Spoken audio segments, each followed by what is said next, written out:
What's going on, guys? It's Jesse, and you know it. I am back with another helpful real estate tip. And today we are talking about a topic that I've actually addressed in a previous video, but I wanted one video that was able to dive a little bit deeper.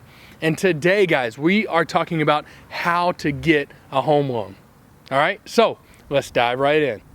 All right, guys, so how do you get a home loan? Well, as I mentioned, I went over this topic in my 5 steps to buying a home in North Carolina. And if you've not watched that video, I encourage you to do so. It goes over the process from beginning to end. But like I said, this is such an important topic that I wanted one video that you could tune into, take notes, and as a result, maybe we are going to go into a few more details, all right? So if you've watched any of my videos in the past or we've had a conversation, you probably know that my number one suggestion is to speak with a lender.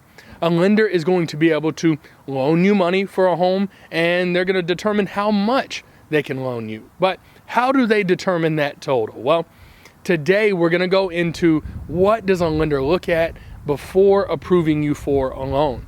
And it's 2 things really. Number one, a lender is going to look at your credit score. And second of all, they're going to look at your debt to income ratio.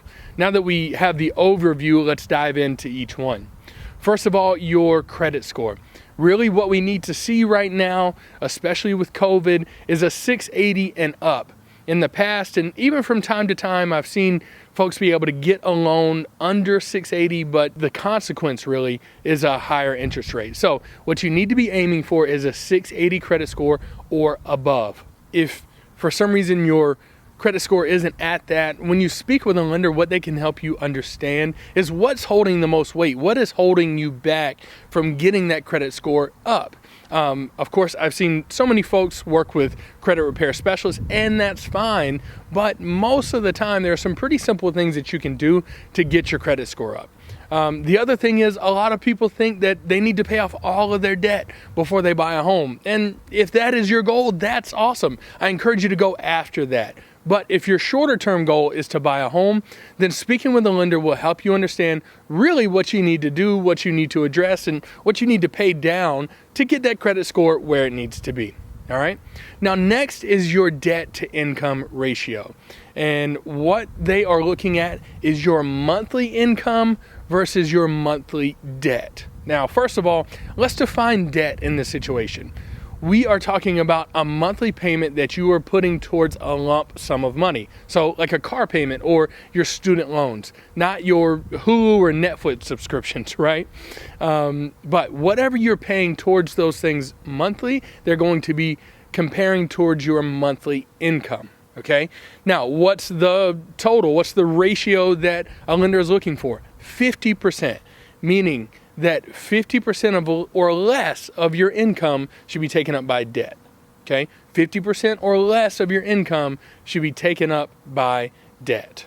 And that's really the specifics, guys. A 680 and up on the credit score and a 50% debt to income ratio.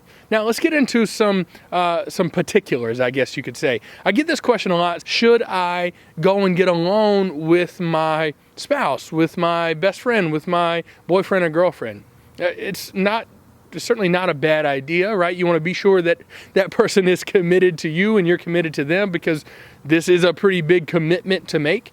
But if you feel solid about the relationship, then I suggest speaking with a lender. But know these things. One, they're going to look at the lower of the 2 credit scores. Okay, that's just facts, and I hate it, but they are looking at the lower of the 2 credit scores. The next thing they're going to do is, while they are going to combine your income, they're also going to combine your debt. So while you may be making more money in your job, it may be as a result of a pretty expensive degree, right? And if your debt is pretty high while your income is pretty high, it may sort of cancel each other out. So I always suggest speaking with the lender and exploring all options. See what would happen if you went in on the loan together, if you went in separately. Obviously, both of you are going to get that little hit on your credit as a result of them checking, but hey, it's worth knowing. Also, here's the thing about that little hit on your credit. Once you have a lender look at your credit, to see what they can approve you for, you can have as many lenders do the same thing over the next 14 days without any additional hits to your credit. Now, I think actually in a previous video I said 30 days, and I've had some lenders tell me 30 days, but I like to err on the side of caution. So line up over that 2 weeks as many lenders as you want to speak with so that you can compare options. And this really leads me into my last point.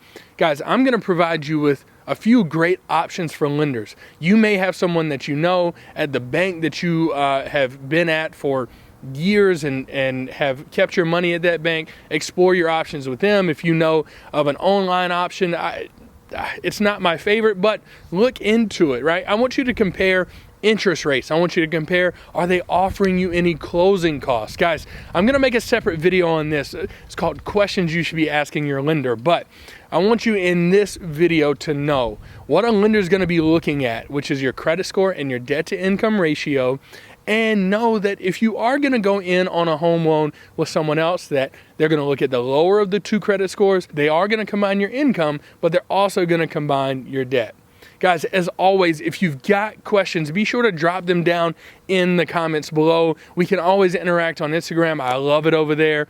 And guys, know that I really want you to be subscribed to this channel because I'm going to be pumping out content more frequently than ever. And my goal is to help you really understand this process, feel confident, feel comfortable, so that you can become a homeowner sooner than later. And if you've not already, be sure to share this channel with someone. I hope that you find this content helpful, and if you do, I know that someone else will as well. So, as always, I appreciate you watching, and until next time, I love you.